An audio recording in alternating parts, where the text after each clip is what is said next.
দুনিয়ায় এত কিছু থাকতে তুই মসজিদের মাইক চুরি করতে গেছিলি কেন? ভাবছিলাম আল্লাহর জিনিস চুরি করলে কেউ কিছু বলবে না। আমি বুঝলাম না, ইমাম সাহেব তোরে হাতে নাতে ধরার পরে ছাইড়া দিল কেন? ইমাম সাহেবরে বললাম আজান বাসা পর্যন্ত পৌঁছায় না, তাই সামনে নিয়ে লাগাচ্ছি। অরুণ ভাই, এত তাড়াতাড়ি নামাজে যাচ্ছেন? নামাজের তো এখনো দেরি আছে। হুজুরের কাছে একটা প্রশ্ন করব তো, তার জন্য একটু তাড়াতাড়ি যাচ্ছি। আজকে আবার হুজুরের সাথে কি ঝামেলা বাঁধাবেন? অজু করে মসজিদে যাওয়ার পথে কোনো মেয়ের সাথে যদি টাচ লাগে তাইলে অজু থাকবে না থাকবে না? অজু থাকবে কিনা এটা হুজুর বলতে পারবে, কিন্তু ভাবি চাইলে হাত পা ভাঙবে এটা জানি। আসসালামু আলাইকুম ভাবি, জুম্মা মোবারক। কেমন আছেন আপনি? ওয়ালাইকুম আসসালাম, জুম্মা মোবারক। হঠাৎ আপনার এরকম পরিবর্তন হলো কি করে? আর ভাবি বলেন না, আমি বুঝতে পারছি আমার পাপের কলস ভরে গেছে। কলস ভরে গেছে তাতে কি হয়েছে? আপনি বাজার থেকে ড্রাম কিনে নিয়ে আসেন। এই মসজিদের হুজুর তোমাকে অপমান করছে কেন? কি করছো? হুজুরকে বললাম হুজুর স্বপ্নে দেখি কোরবানির গরুগুলো সব জান্নাতে খেলাচ্ছে, আমাদের গরুটা কেন ল্যাংড়াচ্ছে? তারপর হুজুর কি বলে অপমান করলো? হুজুর বলে ল্যাংড়াবে না তো কি করবে, গরুর এক ঠ্যাং তো এখনো ফ্রিজে রেখে দিছোস। এই আজকে হুজুরের সাথে কি নিয়ে তর্ক করে আসছো? হুজুর বলল বউকে ভালোবাসলে নাকি ঘরে জান্নাত আসে। ঠিকই তো বলছে, আর তুমি কি বলছো? আমি বললাম হুজুর অন্যের বউকে যদি ভালোবাসি তাইলে কি আসবে? হুজুর বলে তখন অ্যাম্বুলেন্স আসবে। হুজুর ভুল বলছে, অ্যাম্বুলেন্স আসবে না, মসজিদের খাটলা আসবে।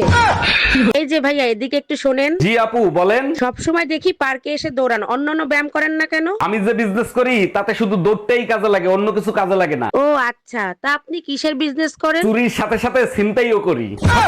আসসালামু আলাইকুম ভাবি, জুম্মা মোবারক। কেমন আছেন আপনি? ওয়ালাইকুম আসসালাম, জুম্মা মোবারক। হঠাৎ আপনার এরকম পরিবর্তন হলো কি করে? আর ভাবি বলেন না, আমি বুঝতে পারছি আমার পাপের কলস ভরে গেছে। কলস ভরে গেছে তাতে কি হয়েছে? আপনি বাজার থেকে ড্রাম কিনে নিয়ে আসেন। এই তোমার উপর রাগ হয়ে হুজুর নাকি মসজিদ ছেড়ে চলে যাচ্ছে, কি করছো তুমি? হুজুর বয়ান দেছে আইসো একা যাইবা একা, কেউ সাথে থাকবে না। ঠিকই তো বলছে, হুজুর রাগ হয়ে চলে যাচ্ছে কেন সেইটা বলো। আমি শুধু বললাম হুজুর দুইজন ছাড়া কেউ আসে না আর চারজন ছাড়া কেউ যায় না।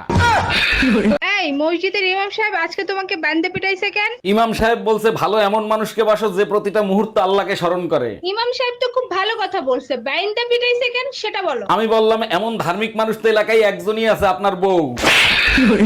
অরুণ ভাই, শুনলাম আপনার মোবাইল নাকি চুরি হয়ে গেছে। জি ভাবি ঠিকই শুনছেন, থানায় রিপোর্ট লেখায় দেখেছি, গিয়ে দেখি মানিব্যাগ চুরি হয়ে গেছে। থাক ভাই, মন খারাপ করবেন না, আল্লাহর কাছে দোয়া করেন, সব ঠিক হয়ে যাবে। মসজিদে দোয়া করতে গেছিলাম, বেরোয় দেখি স্যান্ডেল চুরি হয়ে গেছে।